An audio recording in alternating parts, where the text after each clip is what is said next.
This episode is the rebroadcast from March of 2023 and the third part of the Liberation Martial Arts Primer on Palestine. For those looking for a liberatory martial arts pedagogy and curriculum, we've created Liberation Martial Arts. Thanks to Mariah Terry, Big Plop, Christian Cordova, and Ray Friedman for signing up. You can sign up for Liberation Martial Arts through our website at southpawpod.com. This will also give you access to uncut versions of our shows without breaks or interruptions, plus early access to our bonus shows, Fighters Brew and SDS9. This is Sam. And this is Southpaw.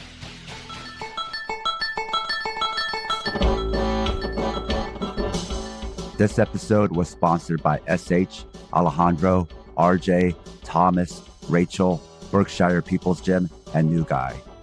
Sponsors not only get a mention on every episode, but also a monthly training session with me. Sign up on Patreon.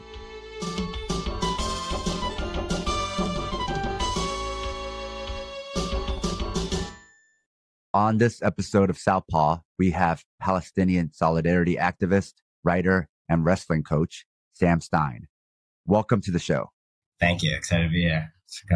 Looking forward to doing this.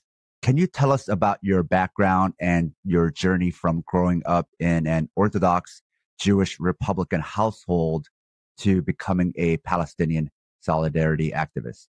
Definitely. Yeah. I grew up, like I said, in a very right-wing community, kind of very insular. That was just all I knew. Never really thought much about it. The thing that was kind of different is that there were always things that I was always more progressive naturally. There was always a certain degree of homophobia and racism that I identified in my community and in the people around me that I could have, from a young age, articulate and say, oh, that was racist, that was homophobic, whatever it is. But there are certain things that I was exposed to growing up that I didn't have the tools or the language to refute and just incorporate them into my ideology for a long time. An example that pops into my head was I really believed in like bootstrap theory growing up. Because it's something that you have to actually learn theory and be educated to refute. It's not, if somebody says like a racial slur or some horrible thing, then you don't even need to know anything to be like, oh, that was racist. And certain things that get, a cut deeper, you do need that extra knowledge to even refute. And that was just kind of, in general, something always holding me back until I kind of got to college and was able to explore these things more independently. Specifically in the context of Palestine, that was always kind of a blind spot in terms of my otherwise more progressive leanings. Like that was really something, like Zionism in Israel was something where I really just internalized what I was raised on because I had no proper understanding of the alternative and zero exposure to that frame of thinking at all. And then after I finished high school, I did a gap year. In my community growing up, it was pretty much, the standard that after high school, you do a gap year, spending a year learning in a yeshiva, in a Jewish school of Torah in Israel. And I went to this program called Michinat Yayud. That was actually, I didn't know what this meant at the time or obviously what the ramifications were, but it was in an illegal settlement in the West Bank. Obviously not even beginning to unpack that it's all illegitimate and based on ethnic cleansing. But, this is like in the very blatant sense of the word occupied. And I didn't know what that meant. Didn't really think about it too much. And just enjoyed my year. And there were definitely things that I saw over the course of that year that kind of made an impression on me. And I was like, hey, wait, that's weird. Something messed up there. The examples that come to mind are that Palestinians in the West Bank had different license plates than Israeli citizens do, and that the checkpoint going from the West Bank into the 48 territories, you only actually get checked in one direction. So if you're going from internationally recognized Israel into the West Bank, then you just drive right in. And it's only when you drive out that there's any sort of quote unquote security protocol, because they don't care about keeping Israelis out of the West Bank. They only care about keeping Palestinians out of the rest of the region. And I don't know how to unpack that at all. And it was kind of just, not to give myself too much an out, but it was just like a dumb 18-year-old that was like, I'm not thinking about this stuff. I'm going to enjoy my year and then go to college and never think about it again. And then I got to college, and one of my best friends started kind of talking a lot more about this stuff and using the word occupation a lot. And to me, that was always a word that the only time up until that point I'd ever heard the word occupation was some crazy rabbi of mine telling me why it didn't exist and why it wasn't a real thing. Or even I vividly remember a rabbi saying to me, Israel is occupied by Arabs. They never said Palestinian. They completely erased Palestinian identity. It's always just Arabs. And my friends started talking about these things a lot more. And that was kind of the first time I had to be like, I always was told that this whole notion is anti-Semitic. And I really, really don't think that my best friend, who is to this day still Orthodox and who I'm still incredibly close with and who learned in a Jewish yeshiva in Jerusalem for 2 years, is an anti-Semite. So that was kind of like the first break in the dam. And after that, for a few years, it was a slow process of me grappling with these things. And then I remember towards the end of my time in college, this Palestinian man came to speak at my college. It's funny, I don't even remember what he spoke about and what like the broader context of his presentation was, but he was from Bethlehem. And that really resonated with me at the time because the settlement I lived in, a settlement called Efrat, is right next to Bethlehem. And I remember very, very naively thinking, oh, we were neighbors, as if you could be neighbors, when you live on different sides of a giant apartheid wall. And then at some point during his presentation, he mentioned all of the the permit processes he had to go through to get permission to go from the West Bank to Jordan and fly from Jordan to the US. And I was just like, wait, you have to what? Like, I lived right next to you, wasn't born there, in the exact same spot, and could just go about wherever I wanted. And that was really the point of no return for me. And then after college, I basically, after some stuff in between that I'm sure we'll get to more later, but basically decided to move back here and like throw myself into this solidarity work and try and, actually do what I can to change things. And for the past 3 years, that has involved a lot of joining Palestinian shepherds in the West Bank and just being there, because unfortunately just having a white-skinned Jew around, makes a huge difference in terms of protection from violence from settlers and or the army. And a lot of documentation, a lot of Palestinians, have mentioned this to me, like very, that they'll say over and over again, like, share our reality, share our story. There's so much pro-Israeli propaganda peddled both by Israel itself and by the West broadly and the U.S. and that imperial empire. And obviously Palestinians have taken this on themselves as well. A lot of different Palestinian activists and Palestinian communities have been incredibly active on social media, and like the prominence of social media is something that has really changed the way that the average Westerner views the reality here. And yeah, that's what I've been doing for the past 3 years. And more recently, that's involved a lot more writing about my experiences, both on social media and in more formal contexts, and trying to do what I can to shed some light on the reality that way. Have you met other American Palestinian solidarity activists like yourself? Yeah. I'm very thankful to be part of a strong community of American Palestinian solidarity activists, or American or broadly international, spending various amounts of time here, largely Jewish, but not always, which is, something that's been very interesting, because the vast majority of us are coming from this place of unlearning Zionism. So then that's a common theme you've run into with the international community, where a lot of them, like you, grew up thinking one way and then slowly started to change their opinion about it, had to unlearn a lot of their thinking. And maybe like you, a lot of it came from like intuition, like something doesn't feel right, something feels off.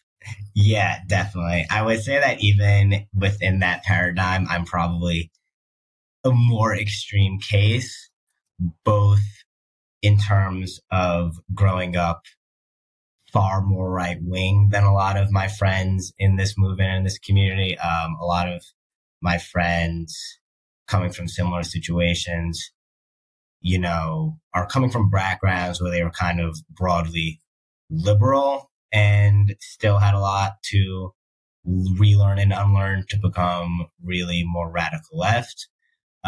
Sometimes, liberal on everything except for Palestine, which is unfortunately, especially for my generation, hopefully it'll change very, very soon, but a very common paradigm in the American Jewish community to be like very liberal or even left, and then have a complete blind spot when it comes to Palestine.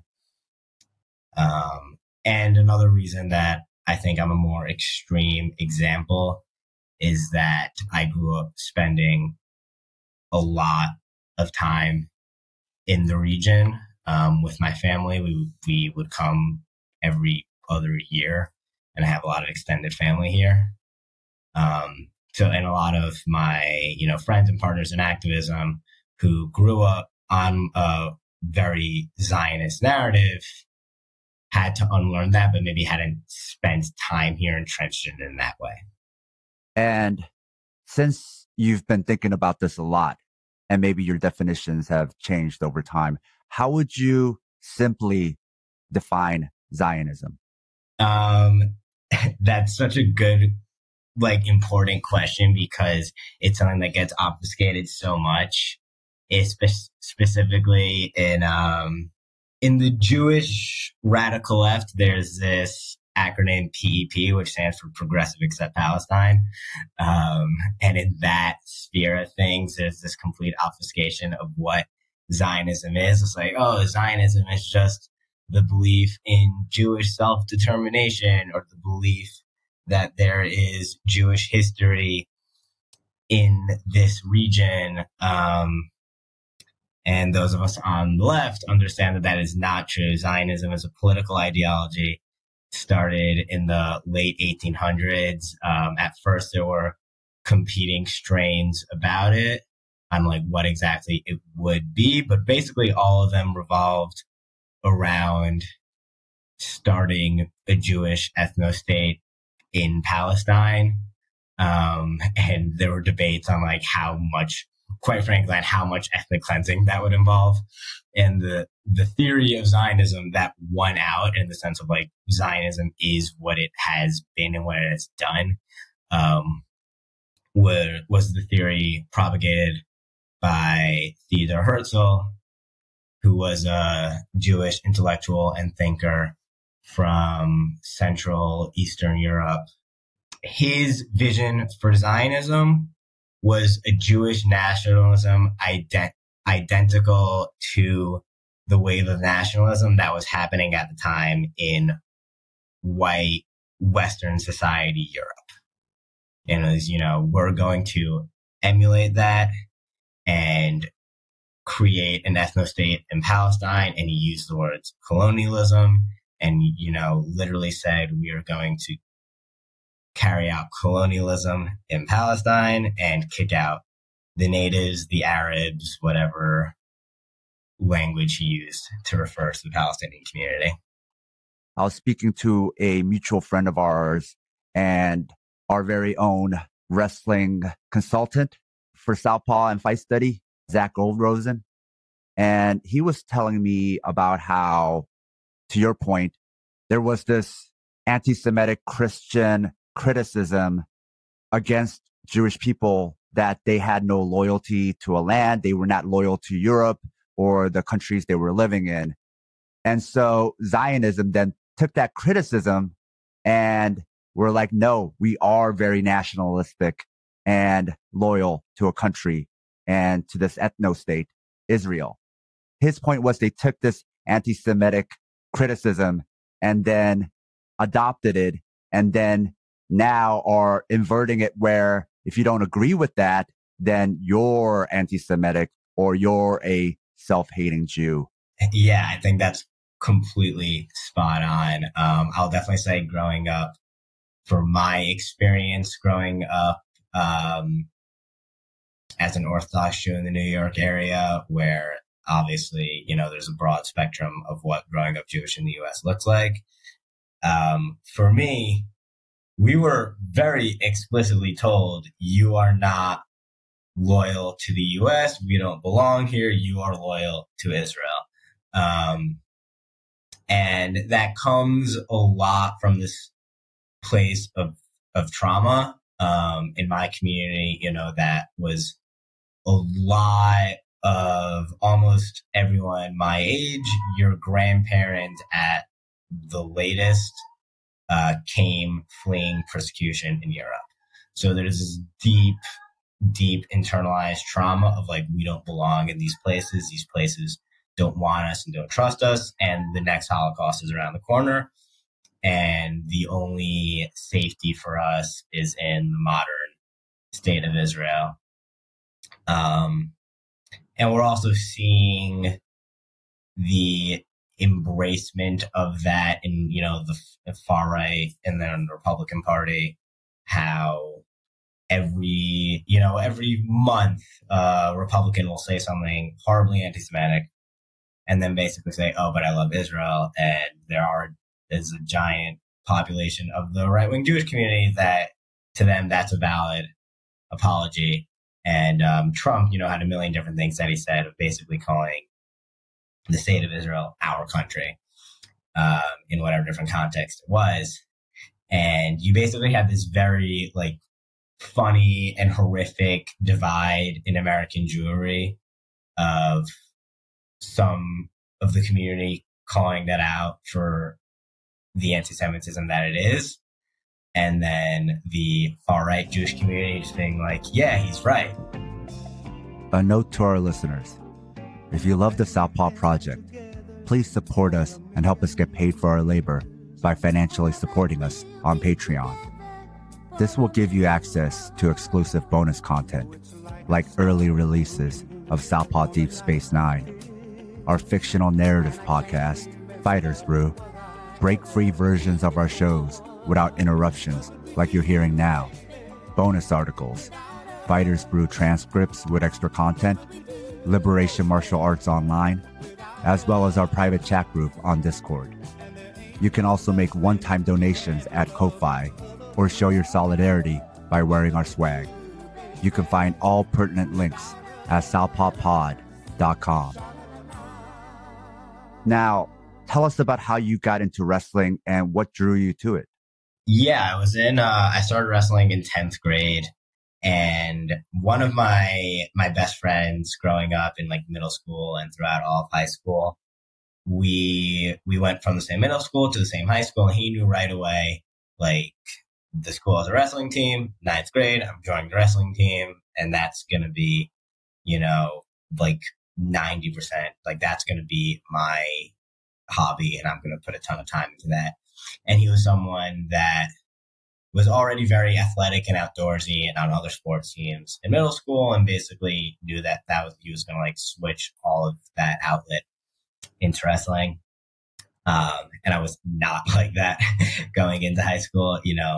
I played sports like when I had to and wasn't even like horrible, but would just get bored after 20, 30 minutes. It was not something I could do for any extended period of time. And he spent all of ninth grade basically trying to convince me to join the team with him.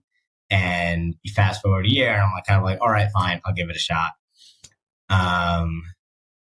And for basically the first year I was wrestling, I think it was just, yeah, this is fun enough that I haven't quit yet. I'll keep going. And then after that first season was when it kind of became this thing that I was really passionate about. I think the biggest thing that drew me to it was having like very intense ADHD and never being able to do the same thing for a very long time. Just for the first time being like, oh, I could do this forever. Like, practice ends and I'm like going to collapse from exhaustion. But mentally, I'm like, yo, let's keep going. I still want to do this. You can never have the same match twice. Yeah, definitely. That was a huge part of it, especially like I have an identical twin brother. And we're obviously, almost the exact same size. So we would just practice each other, in practice, drill and go live with each other and then get home and be like, wait, I want to try something. Like, wait, let me try this. No, you let me try this. And just like do that in a room or outside for hours. And I think beyond that, something that drove me to it was just kind of, similar in the same vein of just the intensity. And for the first time, kind of having something that I was doing to get better. It was like, oh, I want to perfect this craft. And that feeling of, it's funny because I feel like so many of these things are like stereotypically, mentioned by the chuds in these sports. And I do think that there is value in them. It's just that they've been completely co-opted. And for me, one of those things was just that feeling of it's not, there's a team aspect, but it's just you and the other wrestler. If you won, it was because of you and no one can take that away from you. And if you lost, then you know what you need to work on. And that's it. Keep going. The lesson is much more direct, right? I think a lot of it isn't even about individualism because what attracted me to martial arts, I initially used to think was individualism, but then that was like the only answer I knew because that's what all the chuds told me. But in looking back, I'm like, no, everything I accomplished, I needed this team. We're sharing a space and learning together, and we're a support system. It's very much like political organizing, which I wrote about recently. But what's different than other team sports is that if something happens, right? If I see this as a learning process and if something happens that doesn't go the way we want, then when it's wrestling or boxing or martial arts and it's one-on-one, then the lesson is much more direct. I have much more direct feedback. I know exactly what was wrong. Whereas if it's a team element and we don't do well, it's much more obfuscated. It's harder to tell what went wrong. Something went wrong. And it's also easy to individualize and just blame certain people. But there's probably an issue before you even got to the point where you could blame somebody. But the thing is, because there's so many other variables, then it's hard to decipher, right? So for somebody who likes instant feedback, who likes things to make sense, maybe it also has to do with our brains. That direct feedback is much more appealing than team sports, which needs a lot of analytics, right? That's why team sports has so much analytics, because you don't need that so much with individual sports, even though analytics helps, but it's not as useful because it's much more apparent what needs to be improved on, what the learning lessons are. And I think that's what really attracts us, is that direct feedback. Yeah, absolutely. I think that's so spot on, especially the part of, the almost like false individualism. And you have your teammates, I mentioned having my twin brother, and I still think of my 12th grade wrestling coach as this person who still has like such a huge impact on me and someone that's still so dear to my heart. Tell us about your wrestling club and how that came about, because that's how you and I first connected, when you were raising money for mats. Yeah, that was, I think I had already been following you on Twitter for a bit, and, rewinding a bit, as soon as I got here, I knew um, that I had the idea for a while of incorporating wrestling into my activism for that, in that kind of way. Basically 2 years ago, in the spring of 2021, I participated in this project called Hinenu, which is Hebrew for here we are or we're here, something to that effect. It's organized by this organization called the Center for Jewish Nonviolence. Shout out to them. They do incredible work. And Hinenu, very true to its name, is a 3-month intensive solidarity project where you live in the south, in different Palestinian villages, specifically in a region called the South Hebron Hills, or Masafer Yatta is what it's called in Arabic. And over these 3 months, you are learning Arabic, joining the shepherds in the field, just helping out with different work projects around the village, basically whatever is needed, you're there to do it. And to me, it's this incredible mixture of praxis and doing real direct action on the ground, and this notion of like peace and personal connection that is very often defanged and like, why can't we all just get along? But in this radical context of, it's not coexistence, it's co-resistance. We are in this struggle together, and us as, part of the privileged group doing everything we can to help in this struggle. And over the course of the three months, you obviously form really personal relationships with the community, with the people that you're living with. And before I even going into that experience, I had the idea of starting a wrestling club there for the kids. And over the course of Hinenu, it never actually materialized. And then it kind of stuck in my head, and I was still going to the area all the time after that. And then I remember one day I was hanging out with a friend of mine, and a bunch of like the much younger kids are with us, and I'm just like to my friend, like, oh, what would you think about me starting a wrestling club for the kids? And he was like, yeah, that'd be a cool idea. And then he looks at the kids and, says very quickly in Arabic that I wasn't able to follow at the time, something that was clearly, oh, what do you think about Sam teaching you guys how to wrestle? And I didn't understand or remember how the kids answered, but they basically all started enthusiastically screaming and trying to tackle me. So I got my answer pretty quickly. And then basically got started on fundraising, which is obviously where Southpaw plays into the picture. I'd already been following you, and like the Southpaw account on Twitter, as well as Zach Goldrosen, and kind of was just pulling out all the stops. It's like anyone who I think will even slightly resonate with this project, I'm just going to shoot my shot and DM them about it and send them the GoFundMe link and see what happens. And, you guys were all great and super helpful in reaching that goal. And then I got the money, I got the mat.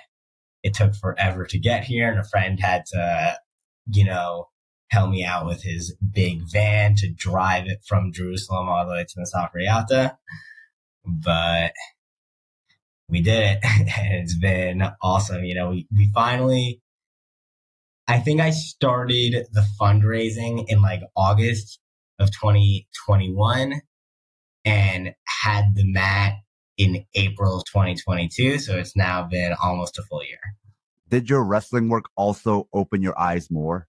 Yeah, definitely. A lot of it just helped me, was an avenue for me to spend even more time in the community than I already had been, and obviously specifically with the younger kids, and seeing the way they interact with things. And it's been great for my Arabic because the adults all speak to me in English. The kids don't hold, like, even, they don't hold back. They just speak to me how they speak to everyone.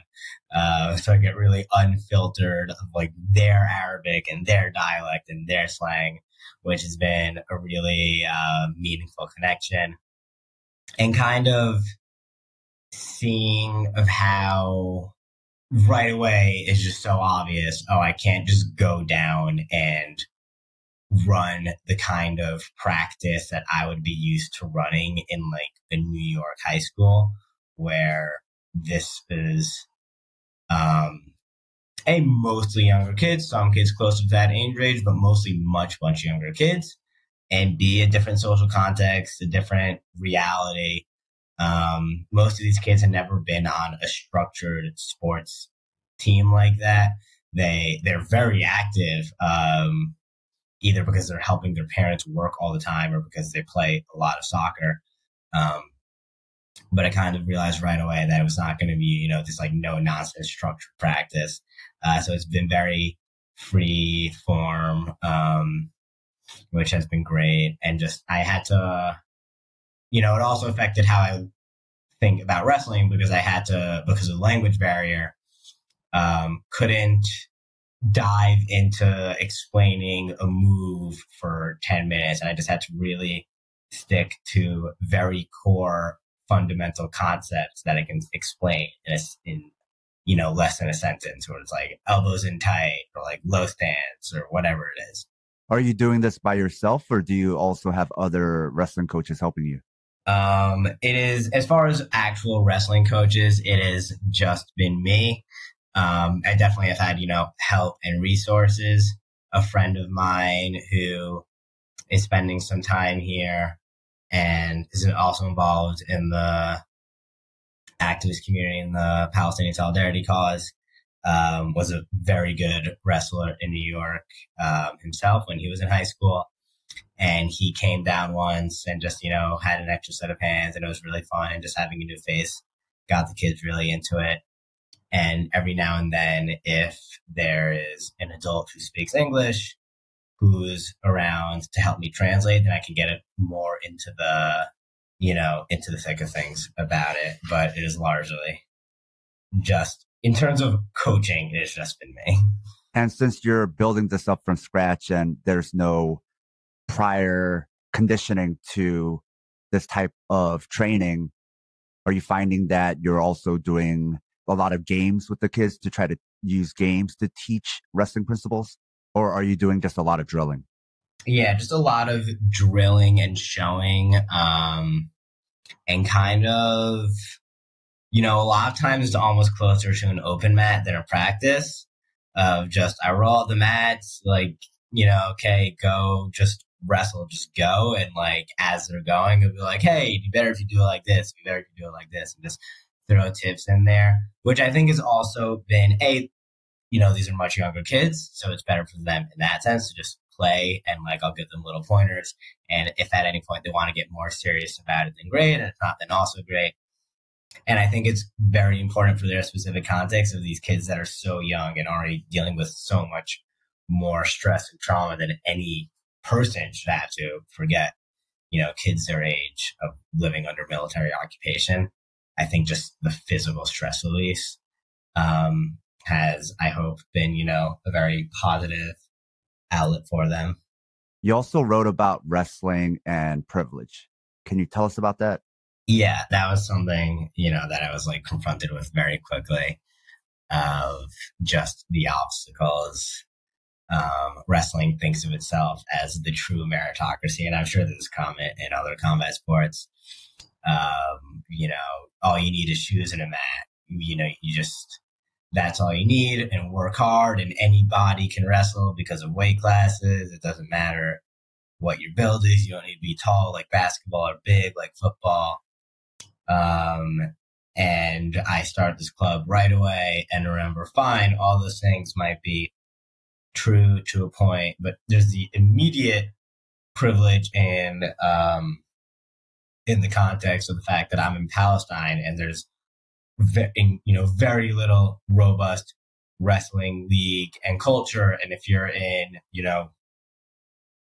the Caucasus in Russia or New Jersey or Iowa, these wrestling hotbeds, then you're going to get better because the people around you are also doing the sport very passionately and with a whole robust history and standard of technique around them.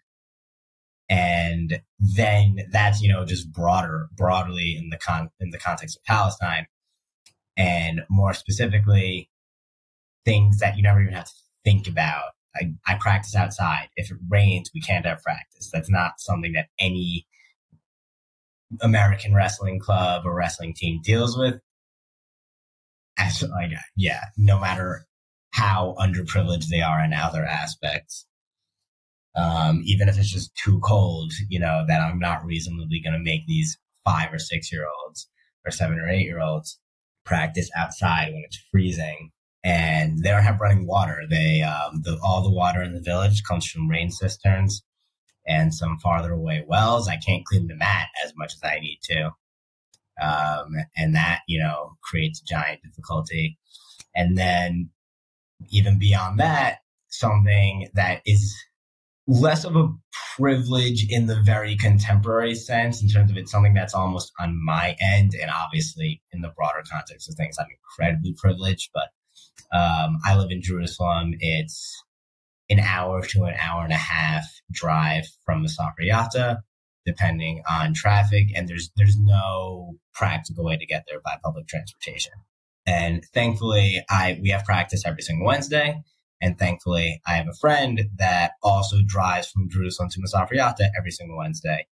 And she's been able to give me rides, a giant percentage of the time. It's been a huge, huge help. But sometimes if her car is full for whatever reason, or she's going too early or too late or not going, then boom, we're missing practice that week. And something both you and Zach have talked about is how wrestling is even becoming more cost prohibitive, even in the US. Yeah. With these private wrestling clubs to private training and coaching. I know where I live, I was looking into some wrestling clubs and all the ones I could find were all private. And then I looked at their tuition and it was more expensive than Brazilian Jiu-Jitsu. Not like the top end Brazilian Jiu-Jitsu, but the average cost of Brazilian Jiu-Jitsu was more expensive. And I was like, I don't remember wrestling being like this. And I wonder if they also took a page from the Brazilian Jiu-Jitsu neoliberal playbook. Yeah, definitely. And obviously that's, the underbelly of meritocracy and rise and grind is capitalism. And we're going to charge as much as we can get away with. My brother coaches in New York now, and his season just ended. And we were talking about, what his goals and hopes are for his team moving forward. And I started looking around for camps that might be good for his kids. I'm just, kind of exactly what you said, where I'm just looking at these camps and I'm like, oh, right, these are all crazy expensive. And, who knows if any of these poor parents can afford these camps in the first place. And even if they can maybe afford them, are willing to or think it's advisable to pay for them. And that's already at, entry level, not kids that are hoping on getting scholarships. And once you get to that level, it becomes about having enough money to go to all the best camps and clinics during the off season and fly to all the best tournaments in the off season so that you can actually get exposure and get a scholarship. There might be some kid who's the wrestling champion, state champion in Alabama, which is in the context of the US, not a state with a lot of wrestling talent. And you could be the state champion of Alabama and no college cares about that. And this kid might be just as good as or better than state champions in historically very tough wrestling states like California or Iowa or New Jersey. And nobody knows because he can't afford to go to these big name tournaments where the coaches will actually see him. Yeah, I recently posted on social media about how This old idea that the poorest, hungriest kid becomes like the best athlete or the best combat sport athlete even, right? And I think that's becoming less and less true to all the points you made. Now, because of the neoliberal capitalism coming into sports, and neoliberal, I mean privatization, you really do need money to get the right type of training, the right training partners, enough reps, enough hours of practice, enough games, or enough matches. All those things cost money, and it's costing more and more money. It's becoming more and more cost prohibitive.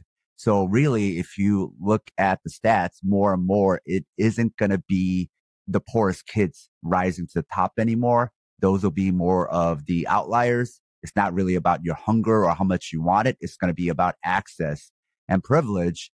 And maybe it's not going to be the richest kids per se, but it's going to be the ones who can just afford the bare minimum of what you need to be successful in any sport or even martial art.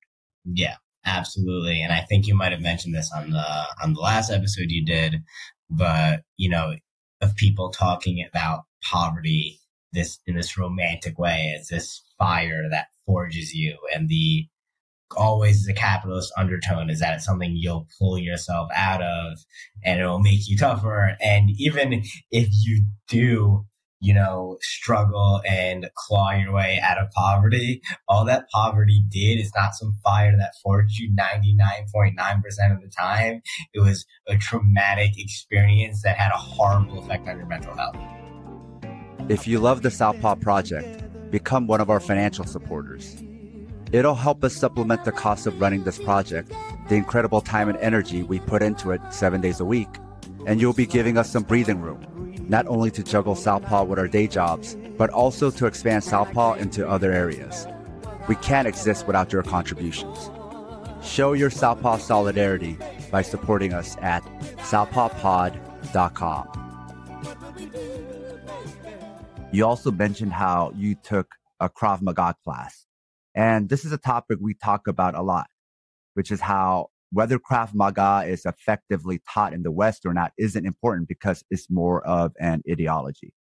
There's a great article by Elsa Dorland that covers this called Genealogy of Krav Maga, which is an excerpt from the book Self-Defense, A Philosophy of Violence from Verso Books. I'll link both in the show notes.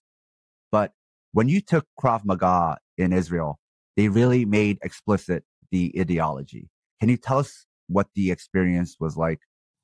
Yeah. My gap year program had Krav Maga classes once a week or once every other week or whatever it was.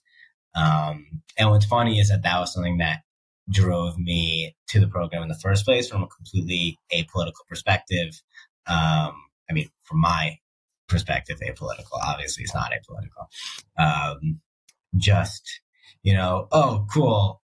They'll, I'll be able to be active and explore more martial arts and combat sports and kind of keep going and building off of wrestling in that kind of way.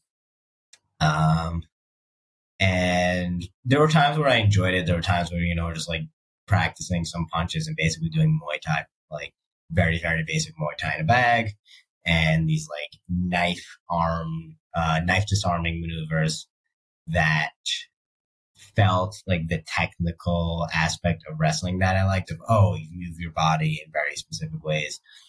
But obviously all of that machismo and, maybe the way they suck people in a lot of times is just that appeal to, if you like combat sports or martial arts, or if you like masculinity and want to embrace it that way. And it was at this facility that literally bills itself as, I think they call themselves a counter-terrorist training facility, something, completely euphemistic and absurd in that direction,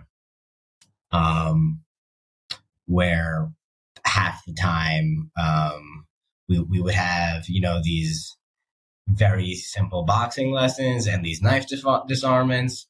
And then other times we would have shooting lessons where you're literally shooting a target that's Palestinian man wearing a keffiyeh and holding a knife. So very outwardly racist. And that was definitely, rewinding a bit when I said that there were always things that during my year in the settlement where I was like, oh, this is messed up. That was definitely one that jumped out at me. I remember there was one day where we had this very thorough, quote unquote, counterterrorism practice exercise, or whatever you want to call it, where we're basically like LARPing as Israeli forces and doing quote unquote arrest where you're just invading a home. And before that day, the instructor, it's like, oh, this is a very big, serious day. And we're going to be very strict on the rules today. He's wearing this. The only way I can describe this thing is it looks like if somebody had modded an AK-47 to hold BB pellets as its ammunition. Just this insane BB gun, basically. And says, we're very strict today. If anyone doesn't listen to my rules, then I'm going to shoot you. And to show that I'm not messing around, I'm going to shoot you all now. And right there on the spot, he shot every single one of us with this BB gun. I think in the leg, I don't remember. And that was kind of like, that was something that at the time I was like, oh, that was abusive. I'm like a more, I wasn't able to just shove that out of my brain in the same way. And yeah, you just see it's all, the goal of this program was first and foremost to get us to join the Israeli army. And that was a crucial part of the socialization of that goal.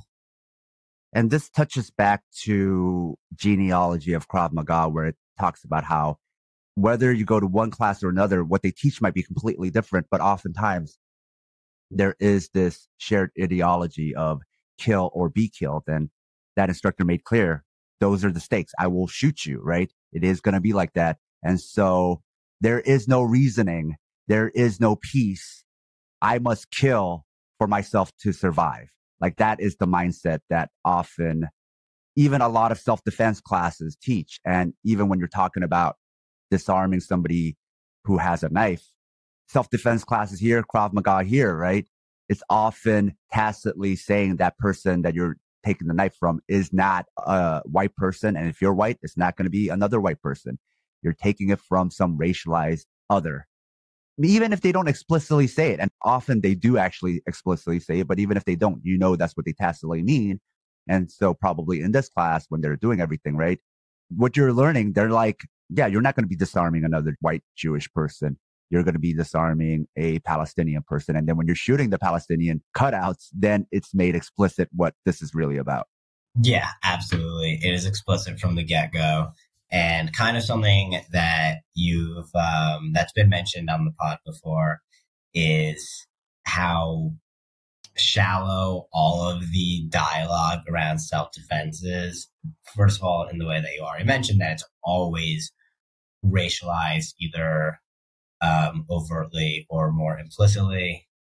And furthermore, just disregards all of the data we have around violence and assault that's going to come from somebody and even if you were to create this scenario of disarming a stranger with a knife, and even if you were to not racialize that, you're already not accurately portraying the violence that we know is most typical. And I'll also say that, just in terms of the socialization of this facility and of our Krav Maga classes, just as much as instilling that kill or be killed mentality, it was about instilling the soldiers follow orders mentality. That was something that I heard over and over again on this gap year. They pose you some supposedly difficult hypothetical that is basically your commander tells you to do something completely horrific, and it's, oh, what do? Can't disobey your commander. You're a soldier. You follow orders. And in the context of, this Krav Maga instructor shooting us with that BB gun, the context, the moral is very clear. of you listen to me because I'm your commander. So basically you're being taught to override your moral compass, or for you, your intuitions, right? Because you're somebody who always had some sense of like, hey, some of this stuff, I don't have words for it yet, but this is wrong. And it's almost like they know some people are like that and they're like teaching you to ignore that. Yeah, 100%. How do your friends back home or your family or just other people in the West react to your change and your current views? Man, we can do a whole nother podcast on just that. There's been something that I've observed. First of all, I mentioned this at the beginning, but one of my best friends was kind of my avenue into really finding the language to explore this stuff more deeply. And I have a group of friends that I've been very close with since high school that were all now leftists, and they've been very vocally supportive of everything I'm doing. My twin brother is very supportive. My other family members are much less supportive. And you get the whole spectrum of family members that try and argue with me, family members that institute the we don't talk about politics rule. I've noticed something very gendered and related to gender and sexuality in the way that I have the blowback or lack thereof that I've dealt with. I get annoying, argumentative Facebook comments and DMs, and that's, frustrating and annoying, but that's mostly been the end of it. And then I talk to a lot of women or non-men or not hetero men that went through the same learning and unlearning and same kind of political journey and realization that I went through. And they tell me about these horrific DMs that they get all the time. So it's very not lost on me that as a hetero man, I've been let off easy.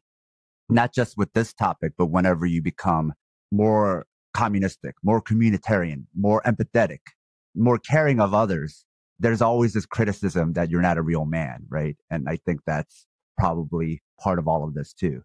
There's always this toxic masculinity element that always intertwines itself with racism, with white supremacy, Zionism, and other forms of bigotry. Yeah, definitely. And Zionism, like so much of the earliest Zionist propaganda was embracing this masculinity. There was this trope of the old Jew and the new Jew. The old Jew, supposedly really in line with anti-Semitic caricatures of the effeminate Jew, went like sheep to the slaughter. They didn't resist or anything and just let the Holocaust happen. And the new Jew is the one who went to Palestine with guns to create their homeland and was going to defend their homeland. And you have these big, burly Israeli guys holding rifles. You're talking directly about muscular Judaism also. Yeah, exactly. And, it literally is internalized anti-Semitism, which is like the deep irony in a lot of Zionist propaganda is that so much of it clearly piggybacks off of anti-Semitic tropes. Because there was already muscular Christianity. So it's, again, taking the criticism and then adopting it. Yeah.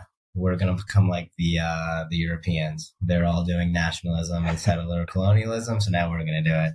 And then as far as the reactions you've gotten, some of the backlash, where do you think that's coming from? I think it's almost this shock and disbelief. There's kind of this, especially in like the much more right wing and much more insular parts of the Jewish community. It's unthinkable. You might stop observing religious Judaism and, stop praying or keeping kosher or whatever it is. But no, you always have to be a good Zionist. And I think a lot of people see my posts and are just in complete shock, which I guess is good. It's almost a weapon in my disposal. And something that contributes to that backlash and that shock, and also is why I think I actually have a role to play is my existence as this person who grew up the way I grew up. You know, it's impossible to say that I've been brainwashed by the left-wing anti-Zionist, anti-Semites or whatever, because I grew up so entrenched in this stuff. Like, you're really going to try and insinuate that I just don't understand the other side or something. It's completely absurd. Have you been able to change anyone's mind? Yeah, absolutely. Which has always been, you know, just such a powerful experience that keeps me going. I've had a few people. Sometimes I just notice small stuff. I'll just notice a person that I grew up with that I haven't seen since high school or college or whatever it is, start liking my social media posts, and I'll notice right away, oh, that person didn't used to like my posts and now they are. And that's a big shift. And every now and then someone then will literally just message me, you know, straight up saying that my posts have had an impact on them, which is just wild experience. You know, there's that clash of obviously being happy that, you know, I'm making a difference. And then almost like, wait, what? Like, who am I? Like, how is this happening? Like, don't listen to me, what? But in May 2021, it happened a lot. I think that was a big radicalizing moment in May 2021 where Israel was bombarding Gaza with rockets, and there was a lot of soldier and police violence on the Temple Mount near Al-Aqsa Mosque, and that's when the ethnic cleansing happening in Sheikh Jarrah really started to get a lot of mainstream media attention, which was also, you know, a reminder that I'm just, I have my special voice and my special way of contributing to things, but just part of the movement and, you know, part of the water on the rock that's going to help people realize the reality.